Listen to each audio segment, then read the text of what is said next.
బంగాళాఖాతంలో ఏర్పడ్డ అల్పపీడనం రేపు వాయుగుండంగా మారే అవకాశం ఉంది. ఎల్లుండ అది తీరం దాటే అవకాశం అయితే ఉంది. అయితే రానున్నటువంటి 3 రోజులు కూడా అటు ఆంధ్రప్రదేశ్లో ఉన్న పలు జిల్లాల్లో భారీ నుంచి అతి భారీ వర్షాలు కురిసే అవకాశం ఉందని విశాఖ వాతావరణ కేంద్రం తెలియజేస్తుంది. ముఖ్యంగా ఇక్కడ 2 కలర్స్లో మనమైతే విజువల్లో చూడొచ్చు.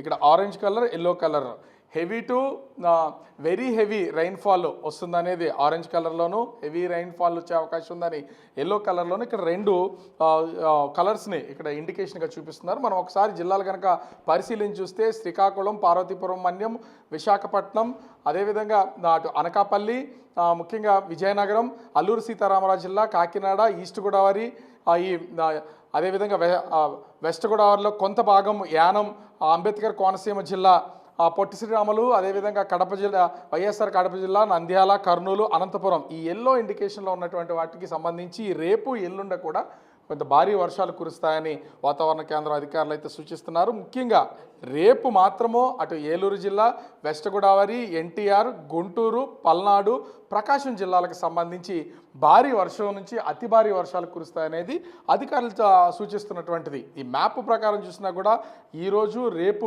వర్షాలు కురుస్తాయి, ఎల్లుండ కొంచెం తగ్గుముఖం పట్టే అవకాశం అయితే ఉంది. విశాఖ వాతావరణ శాఖ ముఖ్య అధికారి జగన్నాథ్ కుమార్ గారు ఉన్నారు. అంటే ఇప్పుడు ప్రస్తుతం కొనసాగుతున్నటువంటి అల్పపీడనం రేపు ఈ వాయుగుండంగా మారే అవకాశం అయితే ఉంది. ఈ వాయుగుండ ప్రభావంతో ఈదురుగాలులు కానీ, సముద్రంలోకి వెళ్ళేటువంటి మత్స్యకారుల పరిస్థితి కానీ ఎలా ఉండబోతుంది?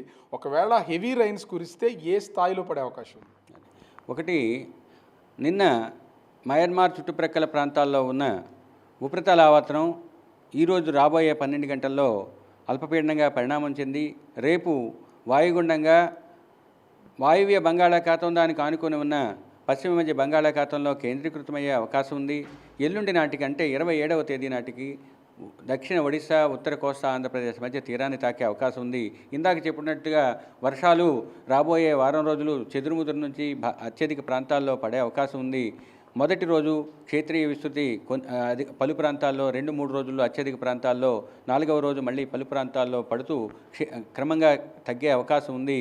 ఇక మత్స్యకారులకు రాబోయే 4 రోజులు కూడా బంగాళాఖాతం అంతా కూడా ఈదురుగాలు ఉన్నందువల్ల మత్స్యకారులు మొదటి 4 రోజులు వేటకు వెళ్ళవద్దని హెచ్చరించడమైంది. అయితే 5వ రోజు కూడా కొన్ని ప్రాంతాలను మినహాయిస్తే ఎక్కువ ప్రాంతాల్లో 40 నుంచి 50, గరిష్టంగా 60 కిలోమీటర్లు, కొన్ని ప్రాంతాల్లో 45 నుంచి 55, గరిష్టంగా 65 కిలోమీటర్ల వేగంతో ఈదురుగాలు వీచే అవకాశం ఉన్నందువల్ల 5వ రోజు కొన్ని ప్రాంతాలను, మిగతా 4 రోజులు అన్ని ప్రాంతాల్లోనూ బంగాళాఖాతంలో మత్స్యకారులు వేటకు వెళ్ళవద్దని హెచ్చరికలు జారీ. ముఖ్యంగా ఇక్కడ చూస్తుంటే ఏలూరు, వెస్ట్ గోదావరి నుంచి ఉమ్మడి జిల్లాల ప్రకారం ఇక్కడ ఆరెంజ్ జోన్లో కనిపిస్తున్న ఈ మొత్తం జిల్లాలకు సంబంధించి హెవీ రైన్ అంటే అసలు ఏ స్థాయిలో పడే అవకాశం? 12 నుంచి 20 సెంటీమీటర్ల వర్షపాతం పడే అవకాశం ఉన్నందువల్ల ఈ జిల్లాలకు ఆరెంజ్ అలర్ట్ ఇచ్చాము. మిగతా ఎల్లో చూపించిన జిల్లాల్లో 7 నుంచి 12 సెంటీమీటర్ల వర్షపాతం పడే అవకాశం ఉంది. ఈ సంవత్సరంలో పడిన వర్షాలతో పాటుగా ఇవి కూడా క్యూములేట్ అవుతాయి. తరువాత ఈ తీవ్రతలో ఉన్న వర్షాలను బట్టి మేము ఇంపాక్ట్ బేస్డ్ ఫోర్కాస్ట్ ఇవ్వటం జరుగుతుంది. అదేవిధంగా సూచనలు కూడా తెలియజేయడం జరుగుతుంది. కాబట్టి యంత్రాంగాలు తగు జాగ్రత్తలు తీసుకోవాల్సిందిగా మనవి చేయడం జరిగింది. అంటే ముఖ్యంగా చూస్తే ఇక్కడ ఈ మ్యాప్ ప్రకారం చూసినా కూడా అటు ఉమ్మడి పశ్చిమ గోదావరి నుంచి ఇటు ప్రకాశం జిల్లా వరకు ఉన్న ఈ జిల్లాల్లోనే ఈ సంవత్సర కాలంలో ఎక్కువగా అధిక వర్షాలు కురవడానికి కారణాలు ఏమైనా ఉండవచ్చు? ఒకటేనండి, ఇప్పుడు ఒక మాన్సూన్ వ్యవస్థ అంటే మాన్సూన్ డిప్రెషన్ కానీ లో కానీ వెళ్ళేటప్పుడు, ముఖ్యంగా మాన్సూన్ డిప్రెషను తీర ప్రాంతాన్ని దాకిన తర్వాత వాటికి ఉన్న నైరుతి దిశలో ఎక్కువ వర్షం పడే అవకాశం ఉంది. ఇప్పుడు తీరాన్ని దక్షిణ ఒడిశా, ఉత్తర కోస్తా మధ్యలో తీరాన్ని తాకిన తర్వాత దానికి నైరుతి దిశకు ఉన్న ఏరియాలో ఎక్కువ పడే అవకాశం ఉంది. కాబట్టి ఈ ప్రాంతంలో అత్యధిక వర్షపాతం నమోదయ్యే అవకాశం ఉంది. ఈదురుగాలుల పరిస్థితి ఏంటి? కొన్ని చోట్ల చెట్లు కూలుతున్నటువంటి జిల్లాలపై 40 నుంచి 50 కిలోమీటర్ల వేగంతో సుస్థిరమైన బలమైన గాలులు వీచే అవకాశం ఉంది. ఇందాక చెప్పినట్లుగా తీరం వెంబడి, తీరం ఆవల 40 నుంచి 50, కొంత ప్రాంతాల్లో 45 నుంచి 55, గరిష్టంగా 65 కిలోమీటర్ల వేగంలో కొంత ప్రాంతాల్లో ఉండే అవకాశం ఉంది. అంటే ముఖ్యంగా చూస్తే ఇక్కడ కనిపిస్తున్నటువంటి మ్యాప్ ప్రకారం చూసినా ఉమ్మడి అటు పశ్చిమ గోదావరి నుంచి ఇటు ప్రకాశం జిల్లా వరకు దాదాపుగా 12 సెంటీమీటర్లకు పైనే అతి భారీ వర్షాలు కురిసే అవకాశం ఉందనేది విశాఖ వాతావరణ కేంద్ర అధికారులు అయితే చెప్తున్నారు.